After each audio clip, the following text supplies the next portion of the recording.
A história da expansão europeia nas Américas costuma ser associada à Espanha e a Portugal. Contudo, na primeira metade do século XVI, existiu no mapa do Novo Mundo um projeto singular que foge ao padrão geral do colonialismo. Esta era Klein Venedig, ou Pequena Veneza, uma colônia alemã no território da atual Venezuela que existiu de 1528 a 1556. Este episódio é digno de nota por ter se tornado a única grande iniciativa colonial do Sacro Império Romano nas Américas, realizada não por meio de instituições estatais, mas sim através do capital bancário privado. Enquanto as monarquias ibéricas dividiam ativamente as suas esferas de influência pelo Tratado de Tordesilhas, as terras germânicas encontravam-se numa posição peculiar. O Sacro Império Romano, sendo uma colcha de retalhos composta por centenas de principados e cidades livres, não possuía nenhuma frota unificada, nem uma vontade centralizada para uma conquista de territórios ultramarinos. Ainda assim, as terras alemãs eram o mais importante centro financeiro e industrial da Europa. Foi aqui que se formaram as maiores casas comerciais e bancárias, cuja influência se estendia muito além das fronteiras do Império. Os banqueiros, sobretudo a Casa Welser, não podiam ignorar as perspectivas do comércio atlântico.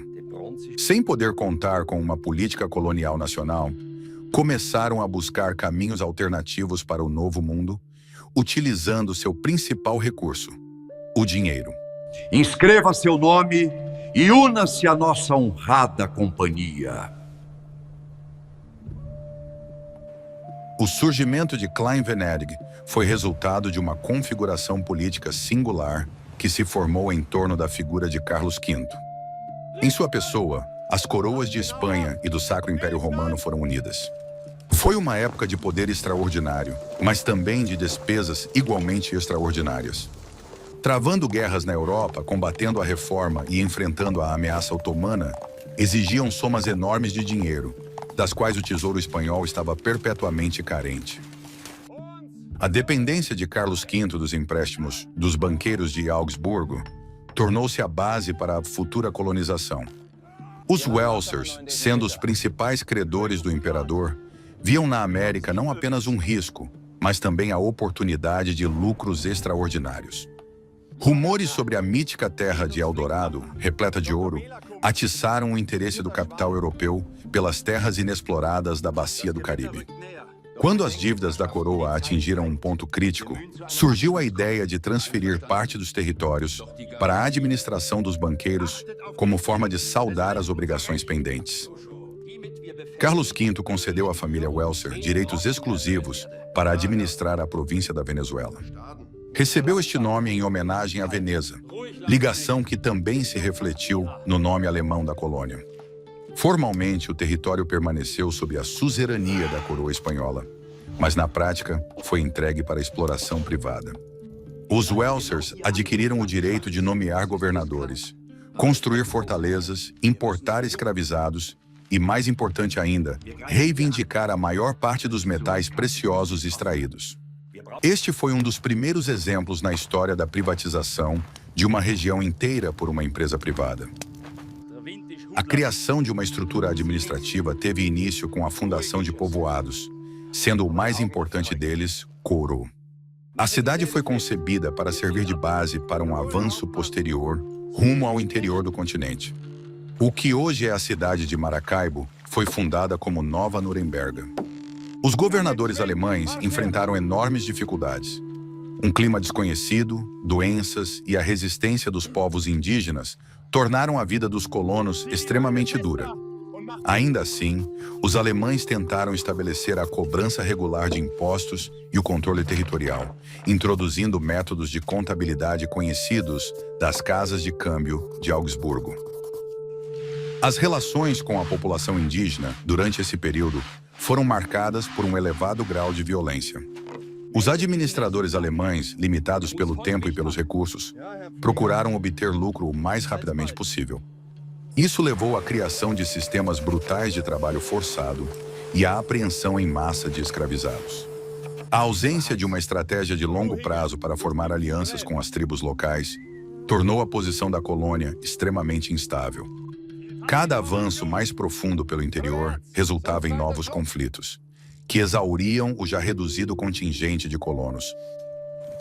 Ao longo de mais de 3 décadas de presença alemã na Venezuela, várias expedições de grande porte foram organizadas rumo ao interior do continente, juntamente com diversas incursões de reconhecimento de menor escala. A principal força motriz por trás dessas expedições era a crença de que o país dourado de El Dorado encontrava-se em algum lugar além das cadeias montanhosas dos Andes, nas nascentes dos rios que desaguam na bacia do Orinoco. As direções dessas expedições eram quase sempre orientadas para o sul e sudoeste.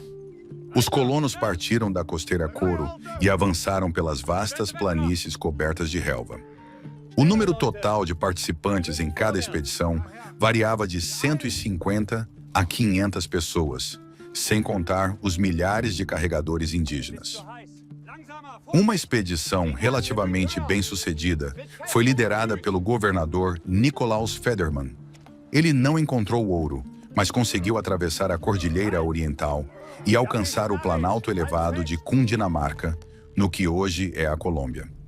Aqui Federmann encontrou 2 outros pretendentes a essas terras, os conquistadores Quezada e Belalcázar, e conseguiu obter uma compensação monetária dos espanhóis em troca de renunciar às suas reivindicações sobre a região de Bogotá. Outro governador, Georg von Speyer, fracassou completamente. A expedição partiu com grande pompa. Speyer comandava cerca de 500 soldados. A campanha durou 3 anos e os seus participantes percorreram mais de 1.500 quilômetros. O desfecho, porém, foi catastrófico. Mais de 2/3 da tropa pereceram de fome, doença e confrontos com tribos locais. Os soldados regressaram a Coro em estado de exaustão total, trazendo apenas restos de ouro que não chegavam nem de longe a cobrir as despesas da casa bancária Welser. O governador seguinte, Philipp von Hutten, passou 5 anos inteiros em buscas infrutíferas por Eldorado e ficou gravemente ferido num confronto com a tribo Omagua. Enquanto ele vagava pela selva, a situação política na colônia mudou.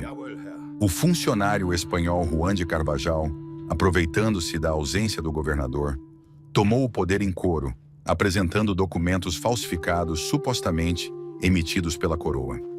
Quando von Hutten regressou, irrompeu um conflito entre ele e Carvajal, em consequência do qual o governador legítimo e seu companheiro Bartolomé Welser, filho do chefe da casa bancária, foram capturados e executados.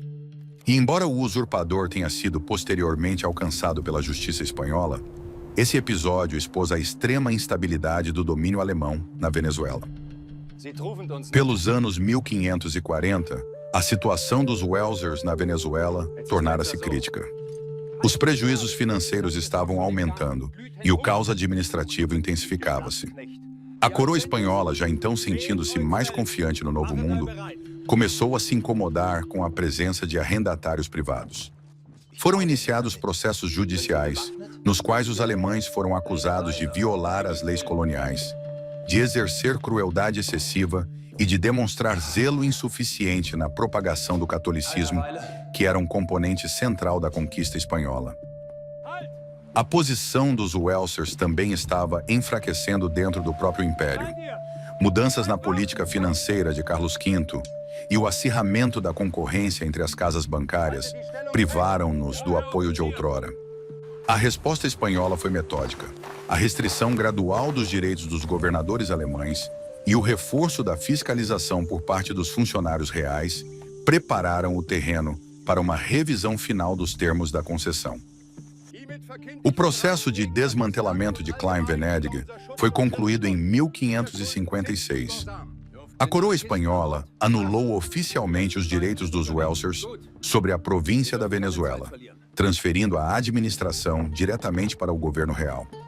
A era do domínio privado alemão terminou tão rapidamente quanto havia começado.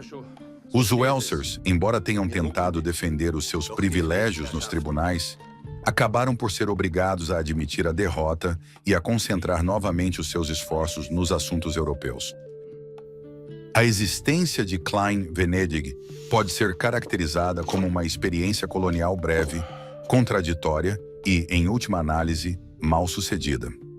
No entanto, a história desta colônia mostra que os caminhos da expansão europeia foram muito mais diversos do que se costuma supor.